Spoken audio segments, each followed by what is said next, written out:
English మాట్లాడడానికి భయపడుతున్నారా? అయితే మీకోసమే ఈ స్పోకెన్ ఇంగ్లీష్ క్లాసెస్. వెంటనే కాల్ చేసి జాయిన్ అవ్వండి. హలో అండి, నమస్తే. నేను మీ హరిత అక్కల. తెలుసు కదా, emotional wellness coach and motivational speaker on Suman TV. నేను ఇలా మాట్లాడడానికి ఒక కారణం చెప్తానండి. తర్వాత నేను ఏం మాట్లాడుతున్నానో చెప్తాను.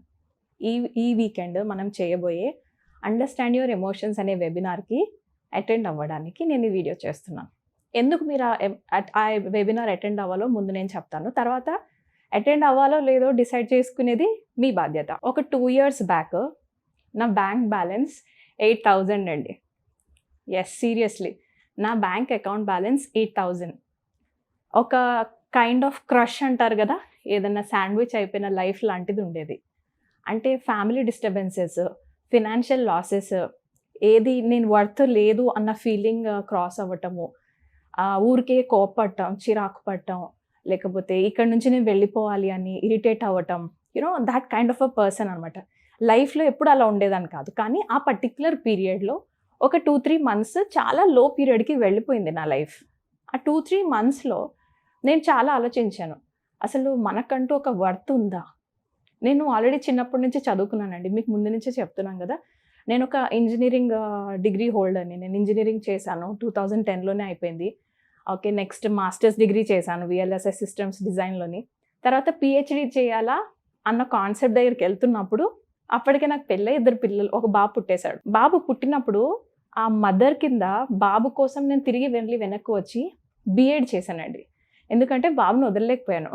తెలుసు కదా, ఆ తల్లిగా ఎలా ఆలోచిస్తాము అనేసి. కెరియర్ కంటే పిల్లలు ఇంపార్టెంట్ అనుకున్నాను కాబట్టి మళ్ళీ నేను B.Ed చేయడానికి ఇష్టపడ్డాను. ఎందుకంటే PhD చేస్తే నేను పిల్లల్ని కాంప్రమైజ్ అయిపోవాలేమో అనుకోవడం వల్ల I went back in my career. B.Ed చేసి స్కూల్ టీచర్ కింద పిల్లలతో పాటు సరదాగా పొద్దున్న సాయంత్రం దాకా వెళ్ళొచ్చేస్తే సరిపోతుంది కదా అనుకున్నాను. బట్ అలా నేను తీసుకున్న decision, it was a good decision. నేను ఎప్పుడు రాంగ్ డెసిషన్స్ అని నేను అనను. బట్ అలా లైఫ్ కొంచెం స్టెప్ బై స్టెప్ వెళ్ళే లోపలనే కోవిడ్ టైంలో మీ అందరికీ తెలుసు కదా, ఎవ్రీ ఫ్యామిలీ అందరం కూడా ఒక కైండ్ ఆఫ్ భయాన్ని ఫేస్ చేసిన వాళ్ళమే. అలా ఫేస్ చేసినప్పుడు నేను ప్రెగ్నెంట్ అయ్యానండి కోవిడ్ టైంలోని. సో ఆ డాక్టర్స్, ఆ లాక్డౌన్స్, ఆ స్ట్రెస్లోనే పాప పుట్టడం జరిగింది. సో ఈ లోపల మనకి స్టార్ట్ అవుతుంది కదా, every mother goes through this. మీ అందరికీ తెలిసి ఉండాలి. మనకి చిన్నప్పటి నుంచి కండిషనింగ్ జరిగిపోయింది. ఏంటి అంటే మనం కాళ్ళపైన మనం నిలబడాలి అని, మనం ఎవరిపైన డిపెండెంట్గా ఉండకుండా మన ఫినాన్సెస్ మనం చేసుకోవాలి అని, రైట్, జాబ్ చేయాలి అని. అట్ ద సేమ్ టైం పిల్లలు పుట్టిన తర్వాత గిల్టీని ఎలా హ్యాండిల్ చేయాలో నాకు అర్థమయ్యేది కాదు. We all will have moms guilt. పిల్లల్ని వదిలేసి కెరియర్కి వెళ్తే అక్కడ పిల్లలు గుర్తొస్తుంటారు. ఇక్కడ నువ్వు కెరియర్కి ఇంపార్టెన్స్ ఇస్తే పిల్లలకి ఇంపార్టెన్స్ ఇస్తే కెరియర్, ఏది కాంప్రమైజ్ అవ్వాలో అర్థమయ్యేది కాదు. సరే, ఒకానొక టైంలో 2 ఇయర్స్ కిడ్నీ డే కేర్లో వేసేసి మరి జాబ్లో జాయిన్ అయిపోయానండి టీచర్గా. బట్ తర్వాత ఎవ్రీ డే అది తినిందో లేదో పాప అని తెలిసేదాకా తినలేకపోవటము, తనకు బాగాలేనప్పుడు కూడా తను వదిలి వెళ్ళటము, ఒక కైండ్ ఆఫ్ అది ఏమనంటే వాల్కెనో అని చెప్పొచ్చు లోపల, emotional volcano I can call it.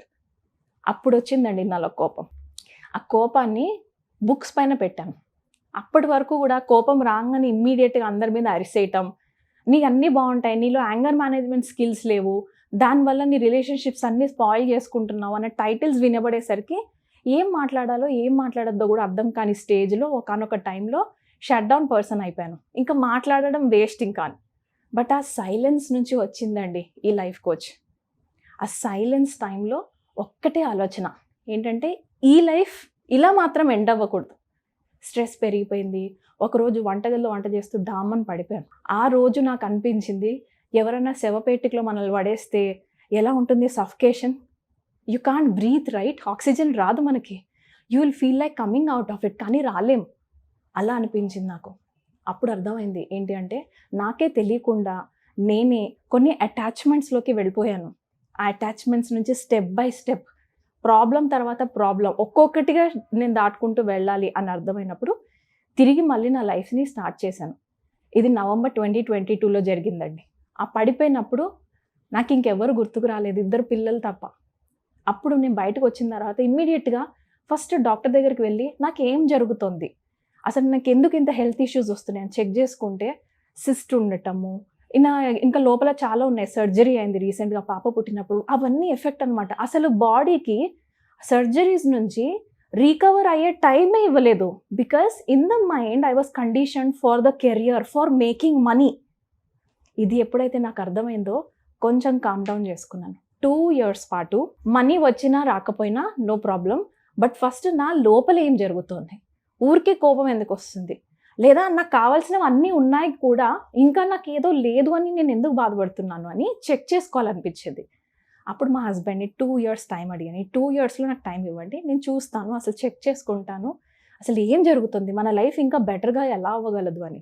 అలా నా కెరియర్ని నేను అక్కడే ఆపి ఈ 2 years పాప పెద్దగా అయ్యే లోపల ఇంట్లోనే కూర్చొని, అసలు ఒక ఆడపిల్ల కానీ అనుకుంటే నిజంగా మనం డబ్బులు సంపాదించలేమా, ఒకవేళ అలా ఛాన్స్ ఉంటే 3 ఏళ్లలో నిజంగా ఇంట్లో కూర్చొని 50,000 కనీసం నెలకి సంపాదించగలము అని చూపించాలనిపించింది. అలా స్టార్ట్ చేసిన జర్నీ అండి. స్టార్ట్ చేసినప్పుడు నా దగ్గర 8,000 రూపీస్ ఉన్నాయి. మళ్ళీ చెప్తున్నా 8,000 మాత్రమే ఉన్నాయి. సో వెబినార్ ఒకటి నేను మార్నింగ్ లెగ్సి 90 days ఛాలెంజ్ తీసుకున్నాను. 90 days ఛాలెంజ్ తీసుకున్నప్పుడు మార్నింగ్ 5కి లేసిపోవాలి. పిల్లలు లేసే లోపలనే 1 hour ముందు లేసిపోవాలి. ఆ 1 hourలో డైలీ నేను నాకేం కావాలో రాసేదాన్ని, ఎవ్రీడే రాసేదాన్ని. What do you want Haritha అని అడగడం, ఆ పేపర్ మీద రాయటం, what do you want Haritha అని అడగటం, పేపర్ మీద రాయటం. అలా రాస్తున్నప్పుడు నా గోల్స్ కనబడినాయి.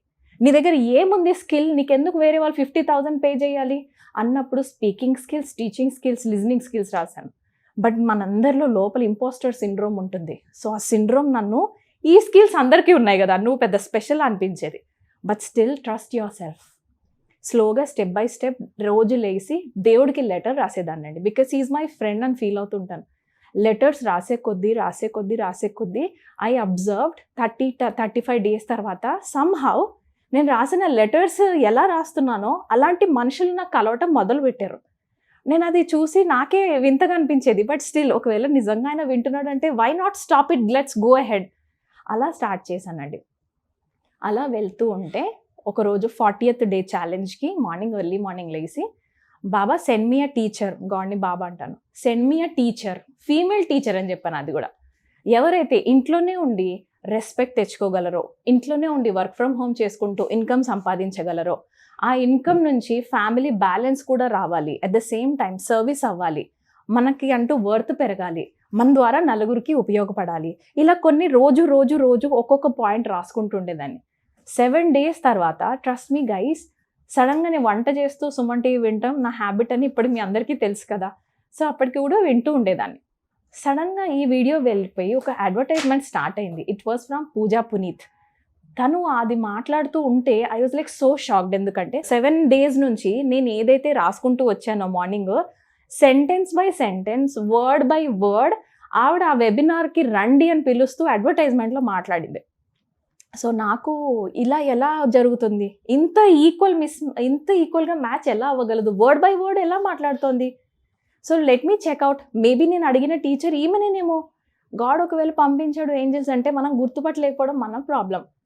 సో 100 రూపీసే కదా వెబినార్, పోతే పోయింది ఏముంది, 100 రూపీస్తో నాకు ఏదైనా వస్తుంది కదా అనేసి ఆ 100 రూపీస్ వెబినార్ కట్టానండి.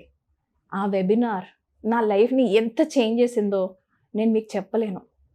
సో మీరు కూడా నాతో పర్సనల్గా కనెక్ట్ అవ్వాలి అని అంటే మాత్రం జస్ట్ ఎంత మనకు స్క్రోల్ అవుతున్న స్మాల్ నంబర్ ఇది చూసి ఇక్కడ ఆగిపోకండి.